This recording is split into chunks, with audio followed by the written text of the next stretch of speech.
Hello everyone, welcome to Veer investment. आज के video में हम लोग नेटवर्क 18 का टेक्निकल एनालिसिस करेंगे, जिसमें मैं smart money concept, demand and supply theory को मिक्स करके अपनी ट्रेड को आइडेंटिफाई करता हूं और प्रॉपर रिस्क मैनेजमेंट के साथ में ट्रेड प्लान करता हूं, जिसमें प्रॉपर एंट्री, स्टॉप लॉस और टारगेट होता है। तो ये एक और स्टॉक है मेरी सीरीज़ में जो मैं 2026 के लिए मैंने आइडेंटिफाई की है कि ये इन्वेस्टमेंट के लिए रेडी है अकॉर्डिंग टू माई सेटअप। सो कैसे मैं इनको आइडेंटिफाई करता हूँ, ये कॉन्सेप्ट आपके साथ में शेयर करता हूँ। लेकिन आगे बढ़ने से पहले मैं आपको बताना चाहूँगा कि जब लास्ट मैंने आपके साथ में पारा केबल्स को शेयर किया था, उसमें अगर आप देखेंगे कि पिछले 2 दिनों में हमें ऑलरेडी 15% की अपमूव मिल चुकी है। मेरा पहला स्टॉप 50 रहेगा, उसके बाद में मैंने आपके साथ में शेयर किया था 55 के आसपास में रहेगा। तो इस तरह से हम लोग ट्रेड को प्लान करते हैं, अपने कॉन्सेप्ट के ऊपर चलते हैं और प्रॉपर स्टॉप लॉस होता है। देखो, ज़रूरी नहीं है कि हर स्टॉक में इतनी अच्छी मूवमेंट देखने को मिले, और कई केसेस में हमें स्टॉप लॉस भी देखने को मिलते हैं। तो हमें प्रॉपर रिस्क के साथ में ही एंट्री लेनी चाहिए और हमेशा जोन में, मतलब कि जब वो सपोर्ट पे आ जाए, बड़े लेवल पे के बड़े टाइम फ्रेम के सपोर्ट पे आ जाए, तभी अपने ट्रेड को लेना चाहिए। चलिए बैक टू नेटवर्क 18 और स्टार्ट करते हैं अपना टेक्निकल एनालिसिस। तो पहले जाते हैं 12 महीने की कैंडल पे, और यहाँ से आप क्लियरली देख पा रहे हैं कि इसने रिसेंटली 135 का अप लगाया था।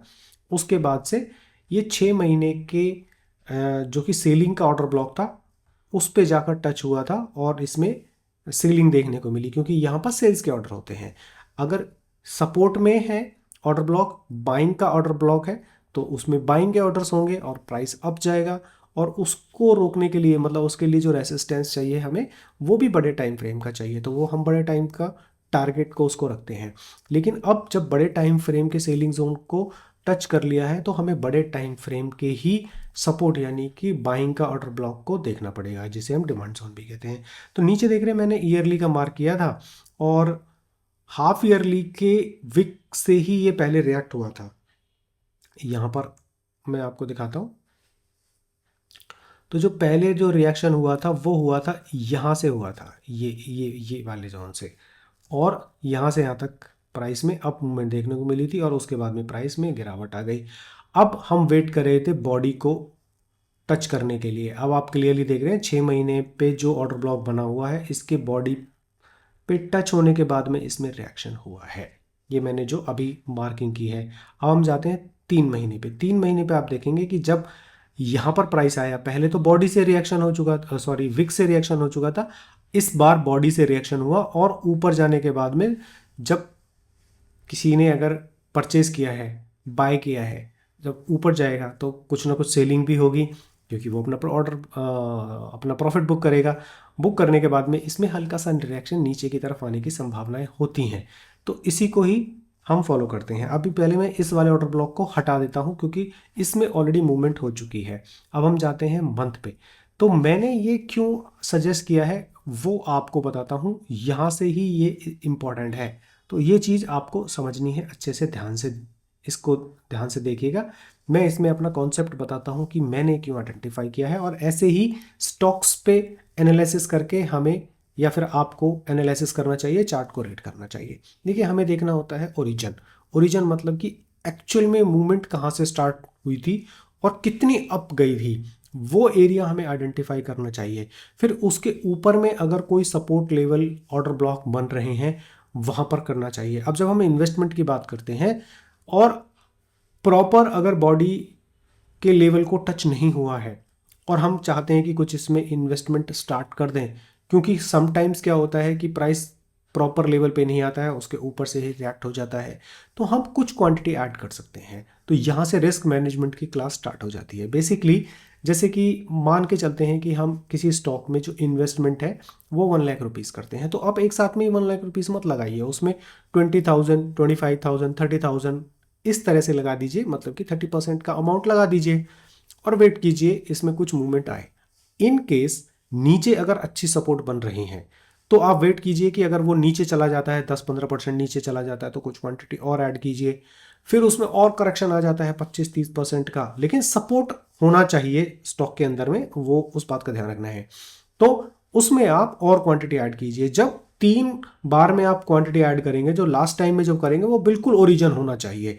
अब इस केस में यहाँ पर पहले जैसे मैंने आपको बताया 6 मंथ की बॉडी से रिएक्शन होगा, ऊपर गया EMA 20, क्योंकि ऊपर तो कोई सेलिंग जोन नज़र मुझे नहीं आ रहा है, तो यहाँ पर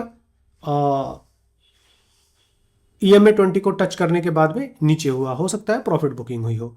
उसके बाद में नीचे एक जोन बन गया, क्योंकि मूवमेंट जो हुई थी वो यहीं से स्टार्ट हुई थी, लेकिन इसके नीचे अभी ईयरली का टाइम फ्रेम का ऑर्डर ब्लॉक बना हुआ है, जहां से अभी प्राइस रिएक्ट नहीं हुआ है। इवन क्वार्टरली का भी बना हुआ है। तो बेसिकली और इसके नीचे भी और जो एक बेसिकली ओरिजिन है, क्योंकि प्राइस में जब अप मूवमेंट स्टार्ट हुई थी तो वो हुई तो यहीं से थी ना, ये जो एरिया बना हुआ है, और यहीं से ही प्राइस अप गया था। तो बेसिकली ये तो हो गया ओरिजिन। तो इसमें मैं क्या प्लान कर सकता हूँ कि जैसे मैं 30% अमाउंट को आज के रेट में 44 पे इन्वेस्ट कर दूंगा। अगर यहीं से ही अप मूवमेंट स्टार्ट हो जाएगी तो आगे जो नए डिमांड जोन्स बनेंगे वहाँ पर क्वांटिटी ऐड की जा सकती है। इन केस अगर ये नीचे चला जाता है तो मैं 37 पे कुछ क्वांटिटी और ऐड कर लूँगा, 30% और क्वांटिटी बचेगी मेरे पास में 40%। फिर मैं वेट करूँगा कि अगर प्राइस 23 के आसपास में आता है तब मैं जो रिमेनिंग 40% है वो मैं भी ऐड कर दूंगा, तो मेरा एवरेज प्राइस करीब करीब में 30 के आसपास में आ जाएगा। लेकिन जब प्राइस यहाँ पर आएगा 23 पर तो डेफिनेटली इसमें रिएक्शंस बहुत ज़बरदस्त होंगे, बहुत ही अच्छे अच्छे लेवल की कैंडल्स इसमें फॉर्म होना स्टार्ट हो जाएंगी। तो हमारा जो टारगेट है, इनिशियली जो टारगेट है मैंने ऊपर ऑर्डर ब्लॉक मार्क किया है 80 के आसपास में, ये अचीव होने में ज़्यादा टाइम नहीं लगेगा।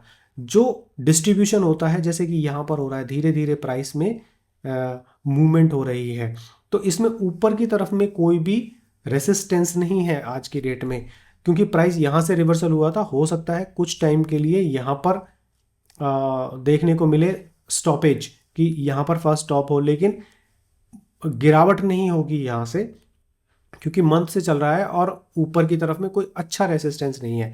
पहला जो रेसिस्टेंस मुझे दिखाई दे रहा है वो 80 के आसपास में दिखाई दे रहा है। तो इस तरह से इन्वेस्टमेंट अगर इसमें हम लोग प्लान करेंगे तो आने वाले टाइम में हमें अच्छा खासा अपनी ग्रोथ देखने को मिल सकती है। सो ये था मेरा टेक्निकल एनालिसिस और कंप्लीट प्लानिंग की मैं इन्वेस्टमेंट किस तरह से करता हूँ। तो thank you friends for watching my video. अगर अच्छा लगा है तो लाइक कीजिएगा, कमेंट कीजिएगा और शेयर कीजिएगा जो शेयर ट्रेडिंग और इन्वेस्टमेंट में interested होते हैं। Thank you friends for watching my video. Please come back again for such videos.